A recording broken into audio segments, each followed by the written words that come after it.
மன நிர்ணயமாய் ஆலோசனை செய்து உமக்கு விரதமாய் ஒப்பந்தம் பண்ணி கொண்டிருக்கிறார்கள்.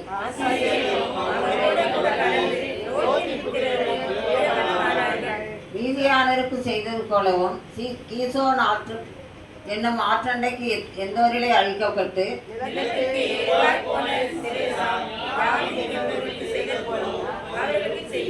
அவர்களையும் அவர்கள் அதிபதிகளையும் ஓரோவுக்கும் சேவுக்கும் அவர்கள் பிரபுக்களை எல்லாம் சேவாவுக்கும் சல்முனாவுக்கும் சமமாக்கும்.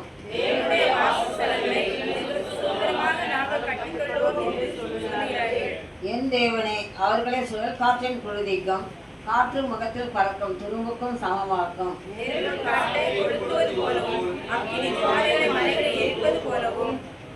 நீர் உமது குசலினாலே அவர்களை தொடர்ந்து உமது பெருங்காற்றினாலே அவர்களை கலங்க பண்ணும்.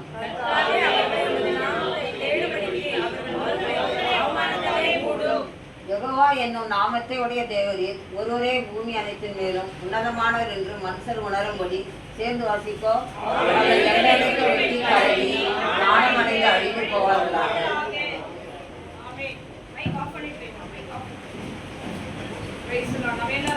நம்மத்தில் இருக்கிற தகப்பன் நம்ம சங்கீத தியானத்துக்குள்ளே நடத்துவார்.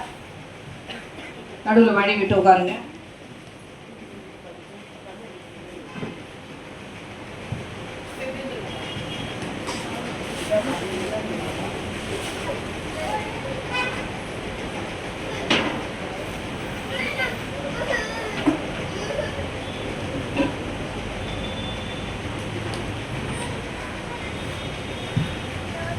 ஹல்லேலூயா. எல்லாரும் கண்களை மூடுவோம், செபிக்கலாம். நல்ல ஆண்டவரே, கடந்த 6 நாட்களும் எங்களை மனநிறைவோடு மேதம் எடுக்க வைத்த எங்கள் தேவாதி தேவனுக்கு கொடா கோடி நன்றி பலிகள் எடுக்கிற ராஜா. விசேஷமா எங்களை பாதுகாத்தீரேன் ஆண்டவர். இதோ உமக்கு முன்பாக நிற்க வைத்திரேன். இந்த கிருபைகளுக்காய் கத்தா உமக்கு நன்றி செலுத்துகிறோம் ஆண்டவரே. சத்துருக்கு எங்களை எவ்வளவாய் பெருகிருந்தாலும் உமது பாதப்படியாய்க்கு போட்டி கத்தாவே எங்களை ஆண்டவரே அப்பா நீர் பாதுகாத்திரே உமக்கு நன்றி ராஜா. அந்த பிள்ளைகளே பிதா குமாரன் பரிசுத்த ஆவியின் நாமத்தினாலே வாழ்க்கையை ஆசீர்வதிக்கிற ராஜா. எல்லா கன மகிமை துதியும் பலியை நீங்க எடுத்துக்கொள்ளுங்க எங்கள் ஆண்டவராகிய இயேசு கிறிஸ்துவின் திருநாமத்தில் பிதாவே, ஆமென் ஆமென். ஹல்லேலூயா. ஒரு காரியத்துக்காக ஜெபித்துக் கொள்ளுங்கள். சேர் இல்லை நமக்கு. ஹல்லேலூயா. சேர் இல்லாமல் கொஞ்சம் பேர் நின்றுக்கிட்டே இருக்கிறாங்க, உட்காரவும் முடியல. அதனால சேருக்காக ஜெபிங்க. சீக்கிரத்தில் கத்தர் அது வாய்க்க போனோம்னா உங்களை நாங்கள் யாரும் பணம் கேட்கல. அதை விட மேலானது ஜெபம். நீங்கள் ஜெபம் பண்ணால் போதும், சேர் தானாக வந்துடும். ஹல்லேலூயா. ஆமென். நாம் வாசிக்கலாம் 83ஆம் சங்கீதத்தில் 1-2 வசனத்தை நாம் வாசிக்கலாம். தேவனே மௌனமாய் இராதேயும், பேசாமல் இராதேயும், தேவனே சும்மா இராதேயும், இதோ உம்முடைய சத்துருக்கள் கொந்தளித்து உம்முடைய பகைஞர்கள் தலையெடுக்கிறார்கள். ஹல்லேலூயா. இந்த 83வது சங்கீதம் தீர்க்க தரிசனமான சங்கீதம் என்று நாம் சொல்ல வேண்டும். ஹல்லேலூயா. ஆமா, என்றைக்கு எழுதி வைத்தது? ஆண்டவராகிய இயேசு கிறிஸ்து பிறப்பதற்கு முன்பாகவே 700 ஆண்டுகளுக்கு முன்பாக ஆசாபின் சங்கீதம், ஆசாபினால் எழுதப்பட்ட சங்கீதம். அவர் ஒரு பெரிய தீர்க்கதரிசியாக இருப்பார். கர்த்தரோடு இருப்பதனால அவர் பெரிய தீர்க்கதரிசி என்று தான் நாம் சொல்லணும். இந்த அதிகாரம் முழுவதும் நீங்க வாசித்து பார்த்தீங்கன்னா தனியோ ஆண்டுகளுக்கு கிறிஸ்து பிறந்தே 2000 ஆண்டுகளுக்கு மேல ஆகிறது. ஆனா அதற்கு முன்பாக 2700 ஆண்டுகளுக்கு முன்பாக தரிசனமாய் எழுதி வைத்தது இன்றைக்கும் நடந்து கொண்டே இருக்கிறது. ஹல்லேலூயா. வேலை அது உங்களுக்கு புரியாமல் இருக்கலாம். நீங்க நல்லா வாசித்தீங்கன்னா இன்னைக்கு பார்த்தீங்கன்னா பாக்சிஸ் அங்கே இருக்கிற எருசலேமில் இருக்கிற கலகம் சண்டையெல்லாம் ஆசாபுக்கு அன்றைக்கே தேவன் வெளிப்படுத்திருக்கிறார். ஹல்லேலூயா. 9 கூட்டங்கள் ஒன்னா சேர்ந்துருக்குது. ஹல்லேலூயா. ஆமா, இன்னைக்கு இருக்கிற ஈராக்கி அந்த சுற்றில் இருக்கிற அரபு கண்ட்ரிகள் இவங்க எல்லாம் சேர்ந்து இஸ்ரேல் என்ன பண்ணோம், தாக்கணும்னு நினைக்கிறாங்க. அவங்க என்ன பண்ணுமா, அந்த இடத்த அபகரிச்சு அந்த இடத்துல கோயில் கட்டணும்னு நினைக்கிறாங்க. நாங்க அந்த இடத்துல ஆக்கிரமிப்பு பண்ணிட்டு நாங்க தான் அந்த ஸ்தலத்துல உட்காருவோம்னு சொல்லி என்ன பண்றாங்க, அவங்க இன்னைக்கு சண்டை போட்டு இன்னமும் சண்டை போட்டுக்கிட்டு தான் இருக்காங்க. எத்தனை சுத்தீர் இருக்கிற நாடு, அது மாத்திரமல்ல வெளியில இருக்கிற எல்லா நாடுகளும் என்ன பண்றான், இஸ்ரேல் ஜனங்களுக்கு எதிர்பார்த்தா இருக்கிறான். ஆனாலும் ஒன்னும் நடக்காது. அல்லேலூயா. யாக்கோபின் தேவன் நம்முடைய அடைக்கலமாய் இருக்கிறார். அல்லேலூயா. அதற்காக தான் நிறைய பேர் இஸ்ரவேல் ஜனங்களுக்காக இன்னமும் தொடர்ந்து அவர்கள் ஜெபித்து கொண்டிருக்கிறார்கள். நீங்கள் இரவு ஜெபத்தில் கூட ஜெபிக்கிறீங்க நான் நினைக்கிறேன். தொடர்ந்து ஜெபிங்க. இஸ்ரவேலுடைய பாதுகாப்புக்காக, இஸ்ரவேலுடைய ஜனங்களுக்காக. எவ்வளவு பேர் வந்தாலும் இஸ்ரவேல் ஒன்றும் பண்ண முடியாது. அல்லேலூயா. நான் கடந்த நாட்களில் ஒரு மலேசியாவுடைய அதிபர் ஒரு ஸ்டேட்மெண்ட் ஒன்று கொடுத்துருந்தார். அம்மா கூட அதை அனுப்பி விட்டுருந்தேன். அவர் என்ன சொன்னே, இதெல்லாம் ஏன்டா அந்த மாதிரி பண்ணுகிறீங்க, அதெல்லாம் ஒண்ணுமே பண்ண முடியாது அவங்கள. அல்லேலூயா.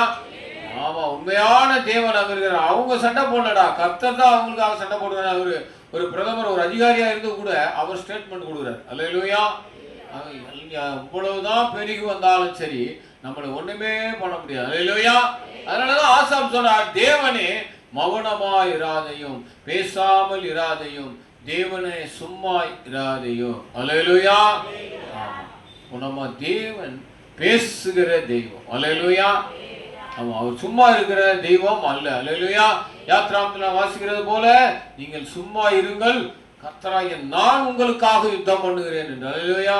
அந்த மெசேஜில் நீங்க உள்ள கடந்து நீங்களே தியானிக்கலாம். அந்த சும்மாருன்னு சொல்லிட்டா எப்படி, அப்போ ஆண்டவர் எப்படி யுத்தம் பண்ணுவார்னு சொன்னா, அது நீங்க அது உள்ள அந்த வசனத்துக்குள்ள நீங்க முழங்கால் படிட்டு போய் அந்த வசனத்தை நீங்க ஒரு 10-20 தடவை நல்லா வாசித்தீங்கன்னா கர்த்தர் உங்களோடு கூட பேச ஆரம்பிப்பார். அல்லேலூயா. யுத்தம் அவருடையது, நாம ஒண்ணுமே செய்ய வேணாமா, முழங்கால் படிட்டு ஆண்டவரே ஆராதித்தா போதும். அல்லேலூயா. பேசுகிற தெய்வம். அல்லேலூயா. ஆமா, அவர் பேசுகிறார். இதெல்லாம் நான் சந்தேகப்பட்டது. ஆண்டவர் எப்படிங்க பேசுவாரு, ஆரம்ப காலத்துல தேவன் எப்படி பேசுவார், அதே கேள்வி உங்ககிட்ட கூட வைக்கிறேன். ஆண்டவர் உங்ககிட்ட பேசியிருக்கிறாரா? அல்லேலூயா. ஆமா, அப்படியே கேட்போம் நாங்க ஒரு சிலரை. அப்போ அவங்க திகைப்பாங்க. ஜெபிக்கிறவங்களா இருந்தா பேசுவாரியா அப்படின்னு மெதுவா சொல்லுவாங்க. இப்போ உங்களை கேட்டா கூட ஒரு சிலர் என்ன சொல்லுங்க, அப்படியே யோசனை பண்ணிட்டு பேசுவாரியா, எங்களுக்காக முகஸ்துதிக்காக சொல்லுங்க. இல்ல, ஆண்டவர் பேசுகிறவர். அல்லேலூயா. ஆமா, நம்ம வருத்தத்துல சஞ்சலத்துல நம்ம அப்படியே துக்கமா உட்கார்ந்து என்ன பண்ண முடியும், அப்படியே ரொம்ப சேட்னஸ், ரொம்ப ஒட்டிஞ்சு போய் உட்காரணும். அப்படி நம்ம உட்காரவே கூடாது. அல்லேலூயா. அப்பதான் பலன் அடையணுமா. கர்த்தாவே 136ஆம் சங்கீதம் சொல்லுகிறது, நீர் பெரிய காரியங்களை செய்கிறவராமே அப்படி நீங்க சொல்லணும். உடனே சத்ரு வெக்கப்பட்டு போயிடுவான். அல்லேலூயா.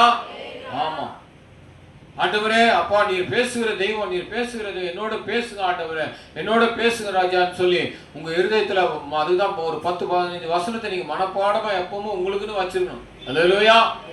ஆமா, எப்போ ஜெபம் பண்ண போனா வியாதிக்குன்னு ஒரு 3 வசனத்தை நீங்க ரெடியா வச்சிருக்கணும். ஆசீர்வாதத்துக்குன்னு ஒரு 3 வசனத்தை ரெடியா வச்சிருக்கணும். தீர்க்க தரிசனத்துக்கு ஒரு 3 வசனத்தை வச்சிருக்கணும். வேற ஏதோ சஞ்சலம் தோல்வி அடையல அதுக்கு ஒரு 3 வசனம், எப்படியும் ஒரு 12 வசனம் வச்சு கட கட கட கடன்னு உங்க வாயில வரணும். என்னத்துக்காக ஜெபிக்க போறீங்க? ஆசீர்வாதத்துக்காக ஜெபிக்க போறீங்கன்னா ஆசீர்வாதமான ஜெபத்தை நீங்க அப்படியே உங்க தேவன் உங்க நாவல அப்படியே பொருளை விடுவார். அல்லேலூயா. ஆசீர்வாதத்துக்காக சொன்னா, ஆண்டவரே நீர்தானப்பா சொல்லி நீர்கால்களில் ஓரமா நடப்பட்டு தன் காலத்தில் தன் கனியை தரு இலையுதிராது இருக்கிற மரத்தை போல் இருப்பான்னு சொன்னீங்களப்பா. டக்குன்னு நம்ம உடனே நீ எதுக்கு நான் உங்களுக்கு சொல்றேன்னா, இந்த 12 வசனங்கள் உங்களுக்கு மனப்பாடமா இருக்கும். நீங்க தானப்பா சொன்னீங்க நீ ஆசீர்வாதமா இருப்பாய். ஒரு சூழல்ல நாம எப்படி ஜெபிக்கணும்னா, அந்த சூழல்ல கர்த்தர் உங்களோடு கூட பேசுவார். அல்லேலூயா. ஆமா, என்னோட கூட பேசுவார். தைரியமா சொல்லுங்க, என்னோட கூட தேவன் பேசுகிறார். அல்லேலூயா. ஆனா பேசல, இப்ப உங்களா கூட நான் கூட பேசல, ஆனா பேசுவார். எப்படி பேசுவார்னு சொன்னா, வார்த்தைகளோடு பேசுவார். அல்லேலூயா. அந்த வார்த்தை தான் மாம்சமாகிறது. அல்லேலூயா. அந்த வார்த்தை தான் உயிர்ப்பிக்கிறது. அந்த வார்த்தை தான் குணமாக்குகிறது. அந்த வார்த்தையினால் தான் சகலமும் படைக்கப்பட்டது. அப்ப அந்த வார்த்தையை அவருடைய சாயலாய், அவருடைய ரூபமாய், அவருடைய சுவாசத்தை வைத்திருக்கிற நமக்குள்ள அந்த வேத வசனத்தை நம் வாய் விட்டு நல்ல சத்தமாய் நாம் அதை வாசித்து அதை முடிக்கும் பொழுது தேவ சமூகத்துக்கு அது எட்டுகிறது. தேவன் உடனே பேசுகிறவராய் இருக்கிறார், காரியத்தை வாய்க்க பண்ணுகிறார். அல்லேலூயா. இதுதான் சொல்றது, பலன் மேல பலன் அடைந்து வார்த்தையை யாரெல்லாம் உட்கொள்கிறார்களோ அவர்கள் எப்படி இருப்பார்களாம், கழுகு போல. அப்படியே அதனால்தான் 103ஆம் சங்கீதம் சொல்லுகிறது, கழுகுக்கு சமானமான வயது திருவமால வயது போல ஆகிறது. அல்லேலூயா. நான் சோர்ந்து உட்கார்ந்து இருந்தேன், காலையில ஒரு செய்தி கேட்டு 3 நாளுமே சோகம்தான். முந்தா நாள் ஒரு டெத்து, நேற்று ஒரு டெத்து. முந்தா நாள் எங்கள் அம்மாவுக்கு வேண்டப்பட்டவங்க, அவங்க இந்த தாங்கல் பகுதியில், எங்கள் அம்மாவும் தாங்கல் அவங்களும் தாங்கல், அவங்க தூரத்து அவங்க இறந்துட்டாங்க. ரொம்ப அன்பான தாயார், அந்த தாயார் இறந்துட்டாங்க. அதுக்கு போயிட்டு வந்துட்டு உட்கார்ந்து நைட்டு ஒரு 10-11 மணிக்கு, அப்பா உன் நண்பர் இது மாதிரி ரொம்ப சீரியஸாக இருக்கார், ஒரு 20 நாள் ஹாஸ்பிட்டலில் இருந்தார் மஞ்சக்காமாவில். எவ்வளோ சொன்னாலும் கேட்கல, தண்ணி. இப்போ நான் அவருக்கு அட்வைஸ் பண்ணிட்டேன், நீ ஏடா அப்படி இருக்கிற, கொஞ்சமாக ஏய் நீ மாத்திரை போடு, நீ சாப்பிடு, நீ நல்லா சுகமாயிரு, நல்லா பலனாயிரு. அவர் எனக்கு அட்வைஸ் பண்ணுறார். மணப்பாக்கத்தில் மியாட் ஹாஸ்பிட்டல் பக்கத்தில் ஏதோ ஒரு தனியார் ஹாஸ்பிட்டலு, இந்த சித்தா ஹாஸ்பிட்டல், அதில் இருந்தார். நான் சொல்கிறேன், நான் வந்து பார்க்குறேன்டான்னா அட்ரஸே சொல்ல மாட்டேறாரு. எனக்கே தெரியல, என்னையும் ஆட்டோவில் கொண்டு வந்தாங்க, சந்து போந்தெல்லாம் நோட்ஸ் கொண்டு நீ வரவானா, நீ இவ்வளோ தூரம் ஆட்டோ ஆப்ரேஷன் பண்ணிட்டு எப்படி வருவேன், நான் பார்த்து 2 நாளில் வந்துடுவேன் நான் அப்படி தைரியமாக, எனக்கு தைரியம் சொன்னவர். அல்லேலூயா. ஆமாம், நேற்று இரவு 1 மணிக்கு காலம் ஆயிட்டார். அல்லேலூயா. ரொம்ப அன்பானவர், ரொம்ப அன்புனா அவர் வராருன்னு சொன்னாவே எல்லாரும் சிரிப்பாங்க. அது ஒரு பெரிய ஸ்லாக்கியம். அல்லேலூயா. சந்தோஷப்படுத்துறதுன்றது எல்லாரால முடியாது. அல்லேலூயா. நம்ம கிட்ட கூட ஒரு ஐயா இருந்தார், ஜீவானந்தன். எல்லாரும் சிரிப்பா, சபையை அப்படியே நல்லா சிரிப்பா சந்தோஷமா இருக்கும். அவ்வளோ ஒரு அருமையான அது மாதிரி அவ்வளோ ஒரு சந்தோஷமான மனுஷன். எப்பேற்பட்டு எவ்வளோ கிண்டல் பண்ணாலும், எவ்வளோ கேள்வி பண்ணாலும், சண்டை போட்டாலும் சரி, அப்படியே உடனே தாழ்மை ஆயிடுவார். சாரி மனுஷன் பேசுவார், உடனே பேசுவார் எல்லார்கிட்டும் போய். ரொம்ப எல்லாம் அவர் வந்துட்டாவே எல்லாரும் ஜோக் அடிப்பாரு, சிரிப்பு காட்டுவார். அதனால் யாரும் மறக்க முடியாது. அவங்க மாமனார் 20 வருஷமா அந்த கம்பெனியில் வேலை செய்கிறார். அவர் யாருக்குமே தெரியாது. ஆனால் இவருக்கு அப்பாயின்மெண்ட் செட்டு என்ன கூட அவர் தான் கடைசி அப்பாயின்மெண்ட் எங்கள் கம்பெனியில். அப்போது அவர் அவ்வளோ ஃபெமிலியரான ஆள். அவர் இறந்துட்டாருன்னு காலையில் 5:30 மணிக்கு நான் வாட்ஸ்அப் பார்க்குறேன், இறந்துட்டாருன்னு மெசேஜ் வந்து ரொம்ப துக்கமாயிடுச்சு. அல்லேலூயா. அதுக்கு அடுத்து இன்னொரு செய்தி வருது, அதை கேட்டு ரொம்ப சேட்னஸ். அப்படியே உட்கார்ந்தா ஆண்டவரே எனக்கு பலம் இல்லாம ஒரு மாதிரி டல் ஆகுது அப்படின்னா, இந்த காரியங்களை இந்த சூழல்ல இருக்கிறதுனால நமக்கு என்ன ஆகுதுன்னா டல் ஆயிடுது. ஆண்டவரே எனக்காக ஏதாவது ஒரு வார்த்தை கொடுங்கப்பா அப்படின்னா, யோவான் 1:16 வாசிக்கல முடிக்கலாம். 1:16. அல்லேலூயா. 1:16. யோவான் 1:16. கட எடுங்க, டக்குன்னு எடுக்கணும். இயேசு கிறிஸ்துவுடைய பரிபூரணத்தினாலே நாம் எல்லாரும் கிருபையின் மேலே கிருபையை பெற்றோம். நீங்க உட்கார்ந்து நீங்க ஆராய்ந்து பார்த்தீங்கன்னா அவ்வளவு பலன் வரும். இதுக்கு ஒத்த வசனம் 103ஆம் சங்கீதம் 4ஆம் வசனத்தை யாராவது வாசிக்கலாம். 103ஆம் சங்கீதம் 4ஆம் வசனம் தெரியும், எல்லாருக்கும் தெரிஞ்சிருக்கிற வசனம் இது. அல்லேலூயா.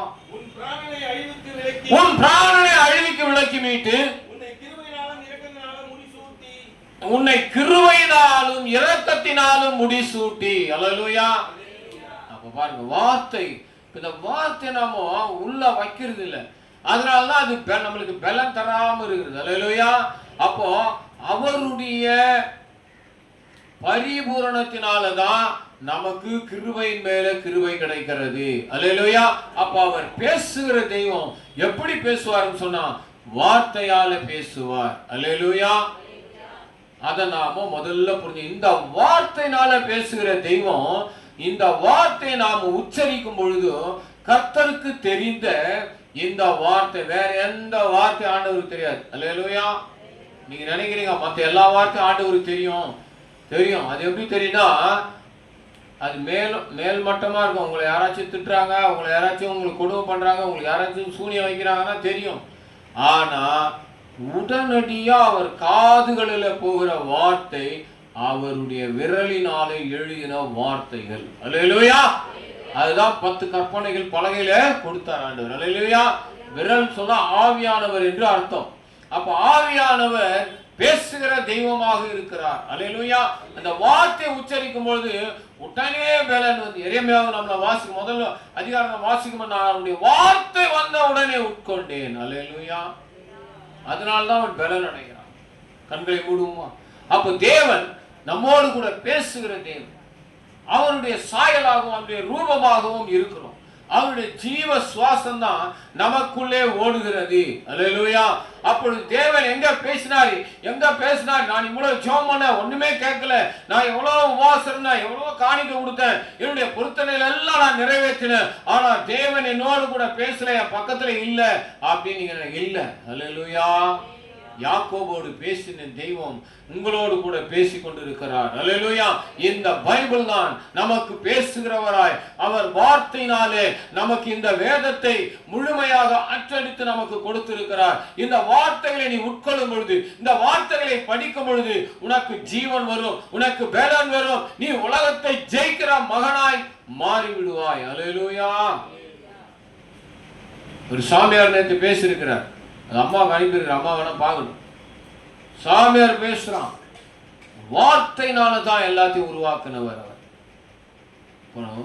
அவருடைய சாயலாகவும் அவருடைய ரூபமா இருக்கிற அவருடைய ஜீவ சுவாசத்தையே நமக்கு கொடுத்திருக்கிறார் சொன்னா, கர்த்தர் பேசுகிறவர் நம்மோடு கூட இருக்கிறார். கண்களை மூடி செபிக்கலாம். நல்ல ஆண்டவரே, இந்த வார்த்தைகளுக்காக கர்த்தாவே உமக்கு நன்றி செலுத்துகிறோம். ஆண்டவரே, நீர் பேசுகிறவர் அப்பா, நீர் பேசுகிறவர் ராஜா, நீர் பேசுகிறவர் ராஜா. சொல்லுங்க, கர்த்தர் என்னோடு கூட தினமும் பேசுகிறார். அப்படின்னா தினமும் நம்ம வேதத்தை வாசிக்கிறோம்னு அர்த்தம். அல்லேலூயா. நீங்க பேச பேச வேதத்தை வாசிக்க வாசிக்க, அதுதான் பேசுறதான். நீங்க வேதத்தை வாசிக்க வாசிக்க நீங்க பேசுறீங்களா, அந்த வார்த்தை தேவனுக்கு உடனடியாக பரலோகத்தில் அது காணப்பட்டு கேட்கப்பட்டு உடனடியாக பதில் வரும். நீங்க வேதத்தை வாசிக்கணுமா, நீங்க வேதத்தை வாசிக்கணுமா, உன்னதமானவரின் மறைவில் இருக்கிறவன் சர்வ வல்லவருடைய நிழலில் தங்குவான் என்று சொல்லியிருக்கிற வார்த்தை பேசுகிறதா, தேவ சமூகத்தில் எட்டுகிறதா. கர்த்தர் உங்களுக்கு உடனே சிறகுகளை அடித்து அப்படியே இறங்கி வந்து உங்களை அளவில்லாத அபிஷேகத்தினால அவருக்கு பிடித்தமான, அவருக்கு ருசியான பாத்திரம் அவருடைய வசனம் தான். அவருடைய வசனத்தை யாரெல்லாம் வாசிக்கிறார்களோ, அவருடைய வசனத்தை யாரெல்லாம் உட்கொள்கிறார்களோ, கர்த்தர் உடனடியாக பதில் தருகிறாராம். அவர் உடனடியாக பேசுகிறவராய் காணப்படுகிறாராம். அல்லேலூயா, அல்லேலூயா. நல்ல ஆண்டவரே, இந்த வார்த்தைகளை நாங்கள் பேசி, இந்த வார்த்தைகளை வாசித்து, ஆண்டவரே அதில் இருக்கிற ஆண்டவரே ஆழம், அகலம், நீளம், ரகசியம், உயரம் எல்லாவற்றையும் அறிந்து கொள்ள கர்த்தர் எங்களுக்கு துணை செய்வீராக. இந்த பிள்ளைகள் அடுத்த வாரம் வரும்பொழுது சாட்சியோடு கர்த்தாவை நிறுத்துவீராக ராஜா. எல்லா கன மகிமை துதி பலி எல்லாம் நீங்க எடுத்துக்கொள்ளுங்க. ஆண்டவராகிய இயேசு கிறிஸ்துவின் திருநாமத்தில் பிதாவே, ஆமென், ஆமென். அல்லேலூயா.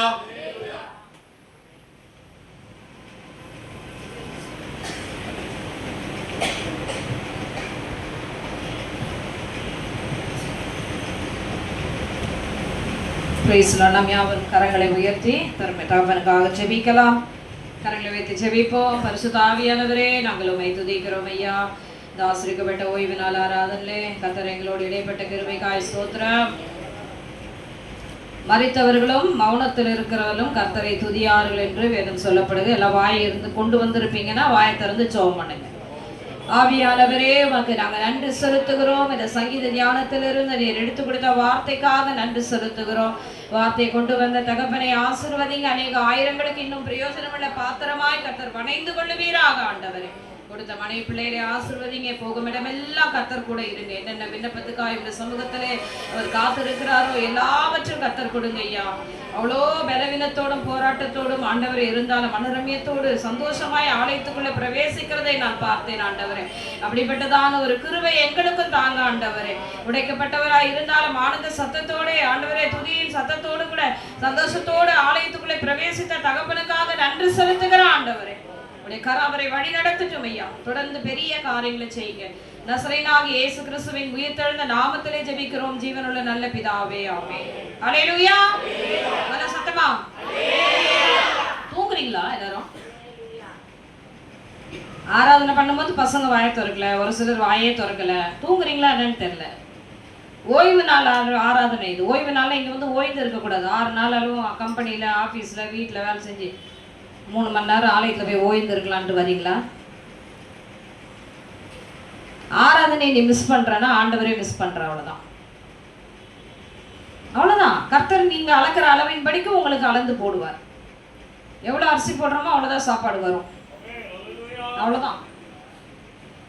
எல்லாம் அப்படியே பசங்களை பார்க்கும்போது எனக்கு செம்ம டென்ஷன் ஆகுது.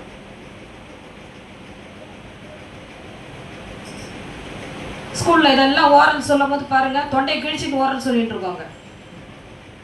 தயவு செய்து பெற்றவங்க சொல்லி கூட்டுவாங்க, இல்ல வீட்லயே விட்டுட்டு வாங்க. வீட்லயே இருக்கட்டும். பாடி ஆராதிக்கணும். தேவனை அப்படியே நம்ம லயித்து தேவனோடு கூட சமூகத்துல பாடி ஆராதிக்கணும். அததான் ஆண்டவர் சொன்னார், எகிப்தில் அடிமைப்பட்டிருந்த இஸ்ரவேல் ஜனங்களை எனக்கு ஆராதனை செய்யும்படி என் ஜனங்களை அனுப்பன்னு சொன்னார். இங்க வந்து வாய்ந்திருக்கிறதுக்காக நீங்க வர வேண்டாம். எங்களால பாட முடியாது, இப்படிதான் போனா வீட்டுல உட்காந்துங்க, யாருமே வராதிங்க, தயவுசெய்து பாடாம இருக்கவங்க வராதிங்க, அழைத்து. அதுக்கு நிறைய இடங்கள் இருக்கு. ஆர்சி சபை இருக்கு, சிஎஸ்சி சபையில கூட நீங்க யாரும் பாட வேணாம், கை தட்ட வேணாம், சத்தம் போட வேணாம். அப்படியே உட்கார்ந்தீங்கன்னா அப்படியே உடம்பு கலையாம நீட்னஸா போகலாம். எப்படி அயன் பண்ணி வருமோ அதே மாதிரி அயன் பண்ண மாதிரி போகலாம். கர்த்தருடைய ஆலயத்தில் இருக்கிறோம். ஆண்டவர் சொல்றார், உன் தேவனாகிய கர்த்தரை உன் முழு இருதயத்தோடு, உன் முழு ஆத்துமாவோடு, உன் முழு பலத்தோடு அன்பு கூறுவாயாக. அல்லேலியா சொன்னாலும் அல்லேலியா சொல்லு. இனிமே அல்லேலியா என்ற சத்தம் வந்தா பசங்க தான் ஃபர்ஸ்ட் சொல்லணும். ஒவ்வொரு அல்லேலியாவுக்கும் உங்க சத்தம் எனக்கு கேட்கணும். என்ன பண்ணுவீங்களோ தெரியாது. ஆராதனை நேரத்துல நிறைய பேர் வாயே திறக்கல. வெறும் ஊழியக்காரர் மட்டும் பண்ணணும்னா அவர் மட்டும் பலிபீடத்துல நின்று பண்ணிட்டு போயிடலாம். இன்னைக்கு நம்ம 6 நாளும் நம்மளை ஓட வச்ச தேவனுக்கு அந்த நன்றியுள்ள இருதயம் உங்களுக்கு இருக்கணும். உங்களை உயிரோடு கூட்டம் வச்சிருக்காரு பாருங்க. அந்த நன்றியுள்ள இருதயம் இருக்குமானா நீங்க கண்டிப்பா பாடி கைகளை தட்டி நல்ல உற்சாகமா ஆராதிப்பீங்க. கல்லையோ மரத்தையோ இல்லை. நாங்களும் அப்படிதான் விக்கிற ஆராதனையில இருந்தோம். அந்த சிலை மூஞ்ச பார்த்தா போதும், நாங்க வீணுவோம். அந்த சிலையை முகத்தை பார்க்க முடியாது. ஒன்னும் வாய திறக்க போறது கிடையாது, கை தட்ட போறது ஒன்றும் கிடையாது. அது முகத்தை பார்க்கணும், இல்ல அது கிரீடத்தையாவது பார்க்கணும், இல்ல அது கழுத்துல போட்டிருக்க மாலையாவது பார்க்கணும். அதுக்கு நாங்க ஏடுவோம், பயங்கரமா போட்டி போடுவோம். கல்லையோ மரத்தையோ நீ ஆராதிக்கல, உன்னை ஜீவனோடு வச்சிருக்கிற தேவனுக்கு ஆராதனை செய்ய உன் கைகளையும் உன் வாய்களையும் திறந்து தேவனை ஆராதிங்க. தயவாய் சொல்லுகிறேன். பரிசுத்த ஆவியானவர் துக்கப்படுறாரு எனக்குள்ள இருந்து. வாரமெல்லாம் உங்களுடைய பலனை யாருக்கு கொடுக்குறீங்க சொல்லுங்க? உங்க ஓனருக்கு கொடுக்குறீங்க, வீட்டுல இருக்க பிள்ளைகளிடத்துல கத்துறீங்க, கணவரிடத்துல கத்துறீங்க. யாரும் கத்தலன்னு சொல்லவே முடியாது. வீட்டுல எல்லாம் சத்தம் கேட்குது. நல்லா கைகளை தட்டி ஆராதிக்கணும். அவர் பாட்டு நல்லா பாடுறாரு, நல்ல தேவ பிரசன்னம். ஒரு சிலர் தான், 1-2 பேர் தான் அங்கங்க பொறுக்கி எடுக்கலாம். 1-2 பேர் தான் நல்லா ஆராதிக்கும். மற்றவங்க எல்லாம் கையை தட்டல, ஆராதிக்கல. தயவாய் உங்க இடத்துல சொல்றேன், இந்த வருஷம் முடிய போதும், இன்னும் நான் இப்படியே தான் இருக்க போறேன்னு சொன்னீங்கன்னா இருங்க, எனக்கு பிரச்சனை கிடையாது. புதிய ஆண்டுக்குள்ளே போகும் பொழுது நல்ல ஒரு புது பலத்தோடு, புதிய தரிசனத்தோடு ஆண்டவருக்காக ஆண்டவர் சீக்கிரமாய் வரப்போகிறார். அதை தான் நம்ம இங்க வார வாரம் பிரசங்கம் பண்றோம்.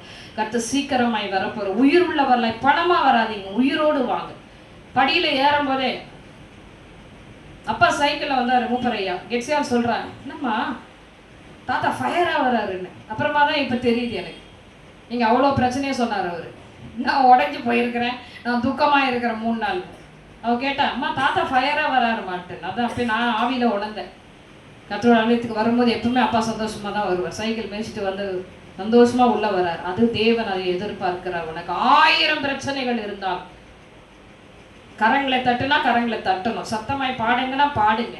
ஊழியக்காரர் மட்டும் பாடுறதுக்கு அவங்க மனைவி மட்டும் மைக் பிடிச்சு பண்ண பார்த்தாது. நீங்க எல்லாரும் பாடி. சிறு பிள்ளைகள் கண்டிப்பா கம்பல்சரியா மனவாட்டி திருச்சபையில வாயை திறக்கணும். இல்லைன்னா நான் வந்து பெரம்பதான் கொண்டு வருவேன். அது வாலிப பிள்ளைகளா இருந்தாலும் சரி, நீங்க சர்ச்சுக்கு வரலன்னா ஐ டோன்ட் கேர். கர்த்தரை இந்த ஜனத்தை எனக்கென்று ஏற்படுத்தினேன், இவர்கள் என் துதியை சொல்லி வருவார்கள் நம்மளை குறிச்சு சொல்லி இருக்கிறார். இன்னைக்கு அப்படி இல்லை.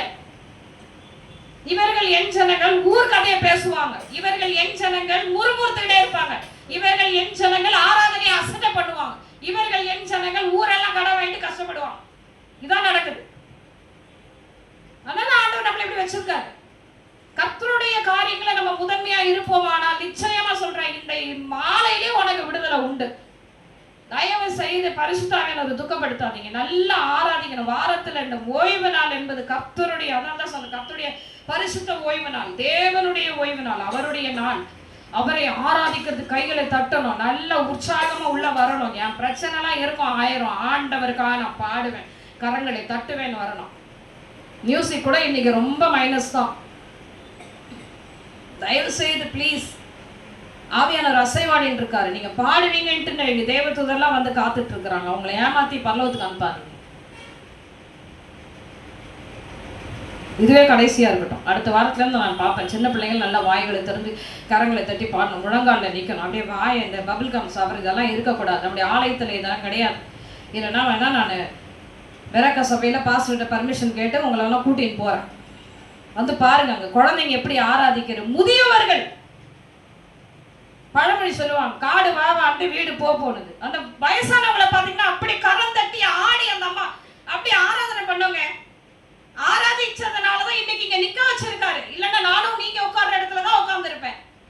கர்த்தரை மறந்து அவர் கொடுக்க வேண்டியதெல்லாம் கொடுத்ததுனாலதான் இன்னைக்கு கூட்டு வந்தீங்க 50 பேருக்கு இங்க மேல நிக்க வச்சிருக்காரு ஆண்டவர். அவருடைய காரியங்களை முதன்மையா இருங்க, தயவாய் சொல்லுகிறேன். ஆராதனைக்கு நேரத்தோட வாங்க. பரிசுத்தாவின் துக்கப்படுறாரு கண்டிப்பா. தூரமா இருக்கவங்க பாவம் வர்றது கஷ்டம். பக்கத்துல இருக்கவங்க தயவு செய்து நேரத்தோட ஆலயத்துக்கு வாங்க. பிள்ளைங்களை எழுந்து வாங்க பாடுறதுக்கு. வெறும் கர்நாடிக் தான் பாடுவீங்கன்னா கர்நாடிக் இந்த வார்த்தையோட நிறுத்துறேன். வேணாம், எனக்கு வேணாம், அப்படிப்பட்ட கர்நாடிக்கே கிடையாது. நான் ஆராதனை எனக்கு பாட்டு பாடணும். அடுத்த வாரம் இவங்க ஆராதனை பாடலன்னா கர்நாடிக் மியூசிக் நான் சொல்லி தர மாட்டேன். அவ்வளோதான் கட்டு. பீட்டர் மட்டும் வீட்டுக்கு வர வச்சிருவேன். அவங்க வீட்டு பக்கத்தில் தான் இருக்கேன். நீ மட்டும் வந்து கற்றுக்கோ. நான் அடுத்த வாரத்தில் ஆராதனை இது கிடையாது, கர்நாடிக் மியூசிக்லாம் கிடையாது.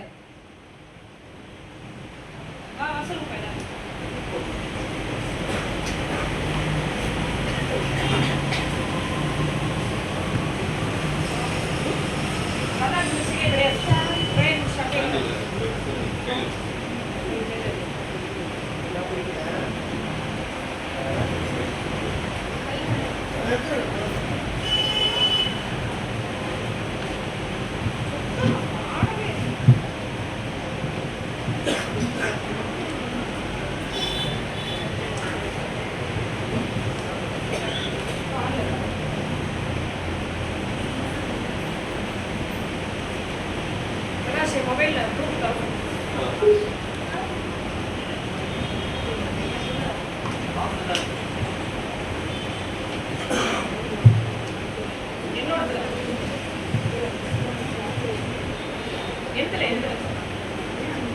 கனெக்ட் ஆகலையே.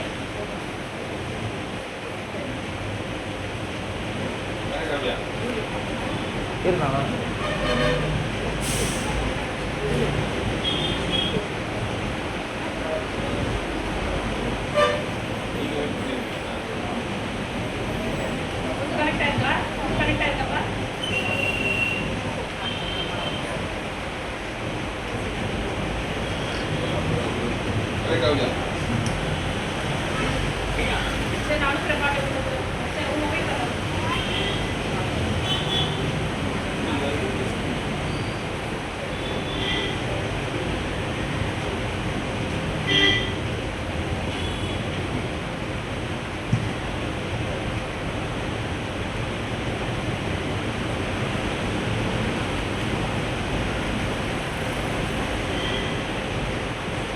உங்க ஐட்டம்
Yeah.